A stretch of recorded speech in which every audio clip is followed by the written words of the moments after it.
America ഇപ്പോൾ കണ്ണുവച്ചിരിക്കുന്നത് ഗ്രീൻലാൻഡിന് പുറത്താണ്. നേരത്തെ 51ാമത്തെ സ്റ്റേറ്റായിട്ട് കാനഡ എടുത്തോളാമെന്ന് ട്രംപ് പറഞ്ഞതാണ്. പണ്ട് അലാസ്ക വാങ്ങിച്ചിട്ടുണ്ട് റഷ്യയുടെ കയ്യിൽ നിന്ന്. ഇപ്പോൾ സ്വപ്നം കാണുന്നത് ഗ്രീൻലാൻഡാണ്. ഗ്രീൻലാൻഡ് അമേരിക്കയുടെ ഒരു കോളനിയായി മാറുമോ? അല്ല, അതിനു മുമ്പ് ഈ അലാസ്ക വാങ്ങിക്കുന്നതിന് മുമ്പ് ലൂസിയാന എന്ന് പറയുന്ന സ്റ്റേറ്റ് നെപ്പോളിയൻ ബോണപ്പാർട്ടിൽ നിന്നാണ് 1803 അമേരിക്ക കാശ് കൊടുത്ത് വാങ്ങിച്ചത്. അത് കഴിഞ്ഞാണ് 1867 റഷ്യയിൽ നിന്ന് ഇത് വാങ്ങിച്ചത്, അലാസ്ക വാങ്ങിച്ചത്. ഇപ്പോഴെന്താണെന്ന് വെച്ച് കഴിഞ്ഞാൽ ഈ ഗ്രീൻലാൻഡ് എന്തിന് അമേരിക്ക എടുക്കണം എന്നൊരു ചോദ്യമാണ്. അമേരിക്ക എന്തെടുക്കണമെന്നുണ്ടെങ്കിലും അതിന് അമേരിക്കക്കൊരു നോട്ടം ഉണ്ടായിരിക്കും. ആ നോട്ടം എന്ന് പറഞ്ഞാൽ അമേരിക്കയുടെ ലാഭമാണ് അതിൻ്റെ ഏറ്റവും പ്രധാനപ്പെട്ട പ്രശ്നം. ഗ്രീൻലാൻഡ് എന്ന് പറയുന്ന പ്രദേശത്ത് ശരിക്കും നമുക്ക് ഭൂപ്രദേശം എന്ന് പറയാവുന്നത് 4,10,499 ചതുരശ്ര കിലോമീറ്ററാണ്. പക്ഷേ 17,55,637 ചതുരശ്ര കിലോമീറ്റർ മഞ്ഞ് മൂടിക്കിടക്കുന്ന പ്രദേശമാണ്. അപ്പോൾ ഈ മഞ്ഞ് മൂടിക്കിടക്കുന്ന ഈ പ്രദേശവും ഇതെല്ലാം കൂടി വരുന്നൊരു സാധനം അമേരിക്ക എന്തിന് അവിടെ പോയിട്ട് ഇപ്പോൾ ഇതെടുക്കാൻ തീരുമാനിക്കുന്നു എന്നുള്ളതാണ് ചോദ്യം. അതിൻ്റെ ഉത്തരം ലളിതമാണ്.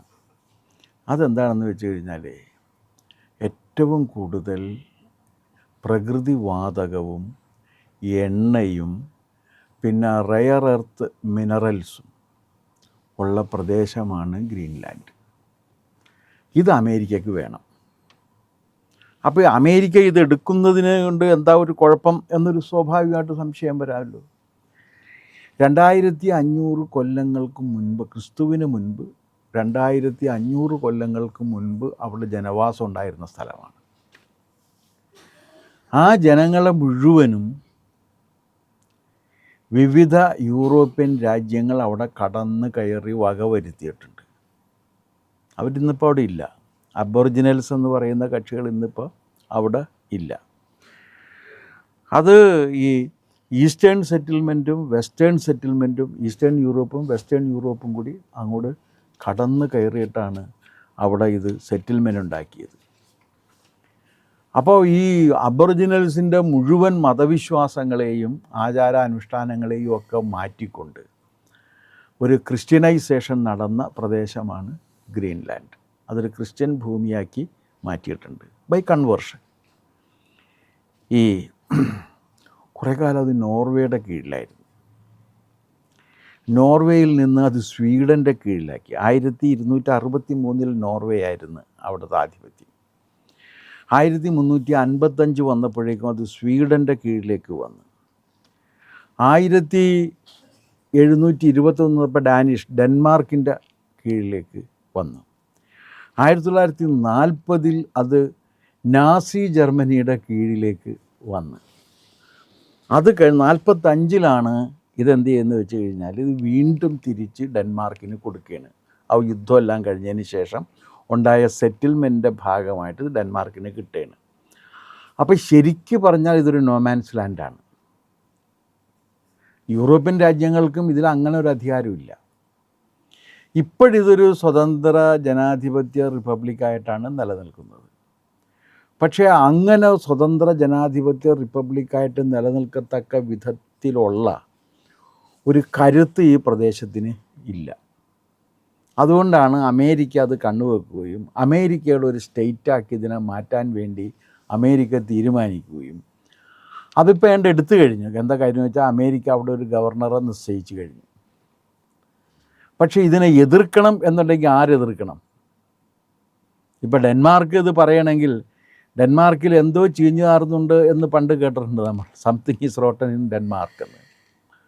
പക്ഷേ ഡെൻമാർക്കിന് ഈ ചീഞ്ഞ സാധനത്തെ വെച്ചുകൊണ്ടിരിക്കാൻ ഡെൻമാർക്കിന് കഴിയില്ല. അതിനുള്ള ശേഷി സ്വീഡന് കഴിയില്ല, ജർമ്മനിക്ക് കഴിയില്ല, പിന്നെ നോർവേക്ക് കഴിയില്ല. അപ്പോൾ അങ്ങനെ വരുമ്പോഴേക്കും ഇവരെല്ലാവരും കൂടി ഒരുമിച്ച് എന്തായാലും ഇവർ നിൽക്കുകയില്ല. ഒരുമിച്ച് നിന്നാലും ഇത് അമേരിക്കയുടെ കയ്യിലേക്ക് പോകാതിരിക്കുന്നൊരു സാഹചര്യം ഇപ്പോഴത്തെ നിലയ്ക്കില്ല എന്നുള്ളതാണ് വസ്തുത. അമേരിക്കയുടെ കയ്യിലേക്ക് അത് കിട്ടും. അമേരിക്ക അത് ഓൾമോസ്റ്റ് എടുത്തു കഴിഞ്ഞ് ഒരു ഇനിയിപ്പോൾ സൈനിക താവളം അവിടെ ഉണ്ടല്ലോ അമേരിക്ക. അമേരിക്കയുടെ സൈനിക താവളമുണ്ട്. അത് സൈനിക താവളം കൊണ്ട് മാത്രമല്ല, കാരണം ഇതിന് ഇങ്ങനെ ഒരു സൗകര്യമുണ്ട് അമേരിക്കയ്ക്ക് ഇപ്പോൾ ലോകത്തിൻ്റെ വിഭവങ്ങൾ ആവശ്യമുണ്ട്. എണ്ണയും പ്രകൃതിവാതകവും ഒക്കെ ആവശ്യമുണ്ട്. അതെല്ലാം സംഭരിച്ച് വെക്കണം. ഇനി അമേരിക്ക ഇത് എടുത്തില്ലെങ്കിൽ റഷ്യ എടുക്കുമോ എന്നൊരു സംശയം അതും വരും, അല്ലെങ്കിൽ വേറെ ഏതെങ്കിലും രാജ്യം എടുക്കുമോ എന്നുള്ള സംശയം വരും.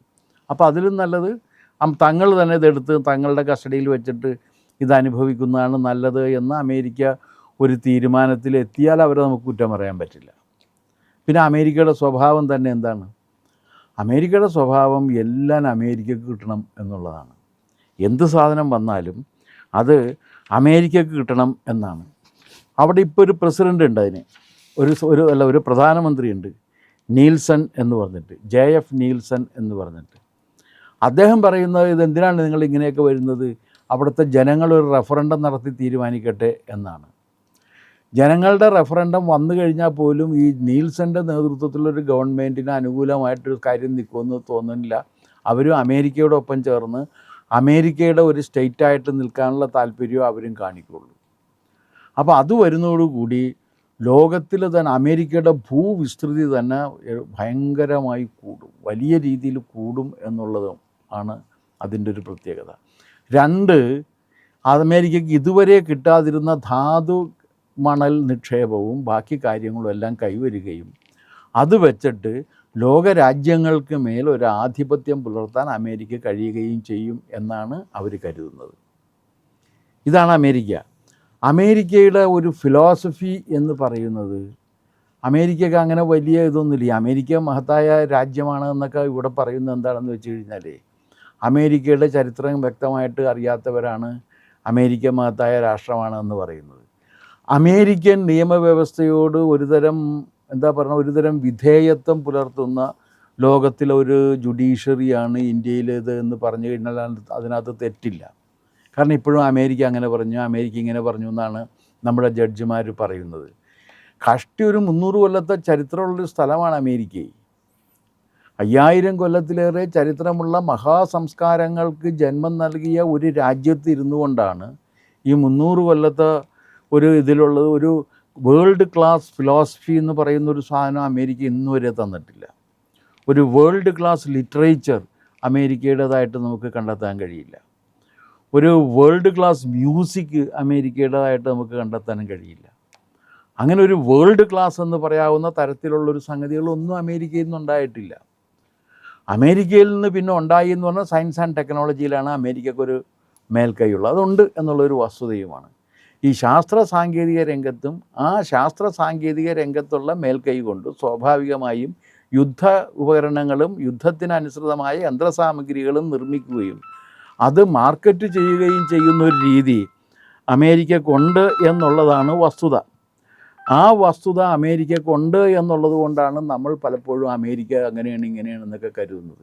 പക്ഷേ ഒരു സംസ്കാരത്തിൻ്റെ കാര്യത്തിൽ നോക്കിക്കഴിഞ്ഞാൽ അമേരിക്കയുടെ ഫിലോസഫി എന്ന് പറഞ്ഞു കഴിഞ്ഞാൽ പ്രാഗ്മാറ്റിസം എന്ന് പറയുന്നൊരു ഫിലോസഫിയാണ് അമേരിക്ക ലോകത്തിന് നൽകിയിരിക്കുന്നത്.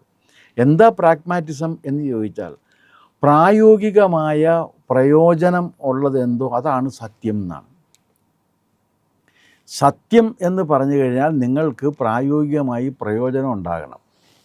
ലോകത്തുള്ള ഏത് കാര്യവും നിങ്ങൾക്ക് സത്യമായി തീരുന്നത് നിങ്ങൾക്ക് പ്രായോഗികമായി പ്രയോജനം ഉള്ളിടത്തോളം കാലമാണ്. ഈ സിദ്ധാന്തം നിങ്ങളൊന്ന് പ്രയോഗിച്ച് നോക്കിക്കഴിഞ്ഞാൽ അച്ഛനും അമ്മയും പ്രായമായി കഴിയുമ്പോൾ അവർ പ്രായോഗികമായി പ്രയോജനമില്ല എന്നുണ്ടെങ്കിൽ അവർ അസത്യമാണ് എന്നുകൂടി നമ്മൾ സമ്മതിക്കേണ്ടി വരും. ഇത്തരത്തിൽ വികലമായ ഒരു തത്വശാസ്ത്രമാണ് അമേരിക്ക കൊണ്ടുവന്നുള്ളത്. ഇതിനെയാണ് പ്രാഗ്മാറ്റിസം എന്ന് പറയുന്നത്. പക്ഷേ അമേരിക്കക്കാരെ സംബന്ധിച്ചിടത്തോളം ഏത് കാര്യവും അമേരിക്ക ഈ രീതിയിലാണ് വിലയിരുത്തുന്നതും അവർ പരിഗണിക്കുന്നതും. അവർക്കിപ്പോൾ ഇതുകൊണ്ട് പ്രയോജനമുണ്ട് എന്നുണ്ടെങ്കിൽ, ആ പ്രായോഗികമായ പ്രയോജനം ഇതിൽ നിന്ന് കിട്ടുന്നുണ്ടെങ്കിൽ അതിനവർ അംഗീകരിക്കുകയും അതുമായി സഖ്യം ഉണ്ടാക്കുകയും അതിനെ മഹത്താണ് എന്ന് പറയുകയും ചെയ്തു. അതിപ്പോൾ അമേരിക്കക്ക് താല്പര്യം വരുന്ന സമയത്ത് അഫ്ഗാനിസ്ഥാനുമായിട്ട് അവർ ടൈപ്പ് ഉണ്ടാക്കി, അത് ഒരു പ്രശ്നം ഉണ്ടായിരുന്നില്ല. അല്ലെങ്കിൽ ഇറാനായിട്ടോ ഇറാഖായിട്ടോ ഒക്കെ ഉണ്ടാക്കും. പാകിസ്ഥാൻ കുറേ കാലം അമേരിക്കയുടെ തണലിലായിരുന്നു, ഇപ്പോഴല്ല. അമേരിക്ക അവർക്ക് പ്രയോജനം കിട്ടുന്ന കാര്യങ്ങളിലാണ് ഈ കാര്യങ്ങളൊക്കെ നോക്കുന്നതും കാണുന്നതും എല്ലാം. അപ്പം നോർവേ ആയാലും കൊള്ളാം, മറ്റേത് യൂറോപ്യൻ രാജ്യങ്ങളായാലും കൊള്ളാം, അമേരിക്കയുടെ താല്പര്യത്തിന് വിരുദ്ധമായിട്ടൊരു യൂറോപ്യൻ രാജ്യം വന്നു കഴിഞ്ഞാൽ ആ യൂറോപ്യൻ രാജ്യത്തെ യൂറോപ്യൻ രാജ്യമാണ് എന്നതിൻ്റെ പേരിൽ മാത്രം അമേരിക്ക പിന്തുണയ്ക്കില്ല. കാരണം അമേരിക്കയുടെ ഒറ്റ കാര്യമുള്ളത് അവർക്ക് പ്രയോജനം കിട്ടണം എന്നുള്ളതാണ്. നമുക്കെന്ത് കിട്ടും, നമുക്കും കിട്ടണം പണം എന്നുള്ളതാണ് അമേരിക്കയുടെ രീതി. നമുക്കെന്ത് പ്രയോജനം, നമുക്കും പണം കിട്ടുമോ എന്നുള്ളതാണ്. അപ്പോൾ അതുകൊണ്ട് തന്നെ ഈ ഗ്രീൻലാൻഡ് അമേരിക്ക പിടിച്ചടക്കും എന്ന കാര്യത്തിൽ എനിക്കൊരു സംശയവുമില്ല. കാരണം അമേരിക്കക്ക് അതുകൊണ്ട് പ്രയോജനമുണ്ട്. ബാക്കി യൂറോപ്യൻ രാജ്യങ്ങൾക്കൊന്നും അവിടെ അങ്ങനെ വലിയ ക്ലെയിം ഇല്ല. ഇതൊരു നൂറ്റാണ്ടുകളായിട്ടോ സഹസ്രാബ്ദങ്ങളായിട്ടോ ഏതെങ്കിലും ഒരു യൂറോപ്യൻ രാജ്യത്തിൻ്റെ കീഴിൽ ഉണ്ടായിരുന്നൊരു പ്രദേശമല്ല. പല രാജ്യങ്ങൾ പലപ്പോഴായി വന്ന് അവിടെ ആധിപത്യം പുലർത്തുകയും ജീവിക്കുകയും ചെയ്തിട്ടുണ്ട്. മാത്രമല്ല, യൂറോപ്യൻ അധിനിവേശം വന്നപ്പോൾ അവിടുത്തെ ഈ അബോറിജിനൽസ് എന്ന് പറയുന്ന മനുഷ്യർ, അവിടുത്തെ തദ്ദേശവാസികളായിരുന്ന മനുഷ്യർ, അവർ കൺവേർട്ട് ചെയ്യപ്പെട്ട് ക്രിസ്ത്യാനിറ്റിയിലേക്ക് വന്നു എന്ന് മാത്രമല്ല അവർ പലരും കൊല്ലപ്പെടുകയും ചെയ്തിട്ടുണ്ട് എന്നുള്ളതാണ് വസ്തുത.